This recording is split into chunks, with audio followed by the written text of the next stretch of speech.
website also has something very interesting, which is ontology of concepts. Basically, it's mind map connectors of different concepts present in the Quran, right? So this will give you a mind map which you can navigate. It's like this. It starts with a concept, which basically what are the different concepts in the Quran.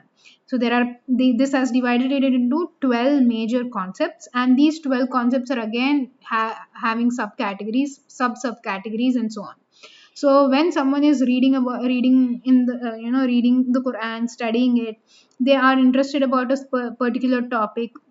One way is to go to quran.com and search for that and just learn about that, but this one will give you a deeper understanding. Let's see how. Right, so first is the overview. It will explain how it works. For example, you want to learn one of the concepts in the Quran mentioned is the astronomical bodies, and under astronomical bodies you will see the different astronomical bodies present in the Quran are or mentioned in the Quran are moon, earth, sun, stars, Sirius, and constellation. If you click on constellation, it's going to show you exactly what are the instances where constellation is mentioned. Okay, so you can see here in Surah Al-Hijr it's mentioned, right? Al-Buruj, and then this is the category. Yes, so it's the concept. It's from the concept astronomical body, and it's the subcategory or subtopic Al-Buruj, which is the constellation. Okay, let's again go back to the overview. Let's say I want to learn about cloud. I'll click on cloud. So again, cloud is from the concept of weather phenomena, that one of the weather phenomena present in the Quran, and cloud, we have taken cloud. So they have taken one reference here. Of course, there are many references, but they have taken one reference and its translation, and they're showing you this comes under the weather phenomena, and its subcategories are rain, lightning, thunder. So if you want to learn about rain, okay, the word rain is referred as matar. Okay, it's coming here, right? So on. Now if we go to concept, it's going to give you the 12 categories here: languages, holy books, false deities, physical attributes, physical substance. So let's click on physical substance. Okay, physical substance again has metals, minerals, clay, dust, glass, oil, pearl. These are all mentioned in these concepts are present in the Quran. So I want to learn more about the concept of pearls. I'll click on pearl. So it's a physical substance that's present in the Quran.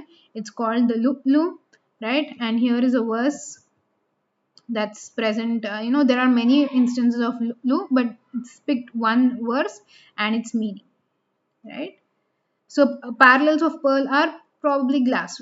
I want to see where is glass mentioned. I can click on glass. Again, it's called as zajaj, right? So zujaj, yeah, you can see here zujaj, right? Its meaning is glass. It's a physical substance mentioned in the Quran, right? And it's this is a verse where it's mentioned glass, right? This is mentioned here, and you can go down and keep searching for more. So this will actually help you build vocabulary, right? The day-to-day vocabulary and the vocabulary of the Quran, you can match it, right?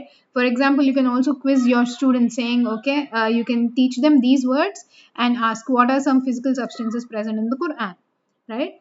We usually get, right, what are the different fruits mentioned in the Quran, what are the different animals mentioned in the Quran. You can click on concept map. This actually has everything, right? Concept, so subcategories, right? Living creation, organic object, body part. What are the body parts present in the Quran? So you can see ears, eyes, fingers. These are all actually present in the Quran. Intestines, heels, lips. So if you want to check lip, where is it present? It's present in Surah number 90, verse number 9. Surah Al-Balad, it's present. So you can also teach students vocabulary based on concepts. This is another way of learning the Quran vocabulary, right? I want to study the locations present in the Quran, right? Let's go for geographical locations.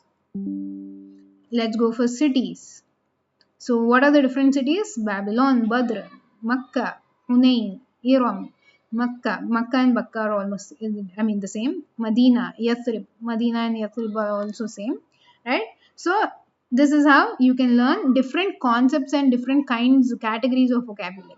Next is all another thing, which is the topic index. Here you get alphabetical order of different things mentioned in the Quran. So, right? Let's say I want to learn fly. Its meaning is given. You can see here, and its link is given. And I click on it. It was going to give me the concept. It's a living creation. It's an organic object, biological organism, fish. Right? Hoot. It's present in Suratul Kahf, the famous, story of Musa alayhi salam and his slave, right? And you can also see, okay, along with fish, okay, there is ape, there is snakes, birds, bees, locusts. So if you click on biological organism, it's going to give you the list of different animals present: animal, bird, insect, plant. If I want to click, you can just go on. Alhamdulillah, this is very, very interesting, especially for young learners. You can give them pictures and give them the vocabulary. Allahumma barik. Alhamdulillah. May Allah subhanahu wa ta'ala reward everyone who has, developed this so beautifully and so meaningfully that we can keep benefiting from this tool again and again. So that's about ontology of concepts.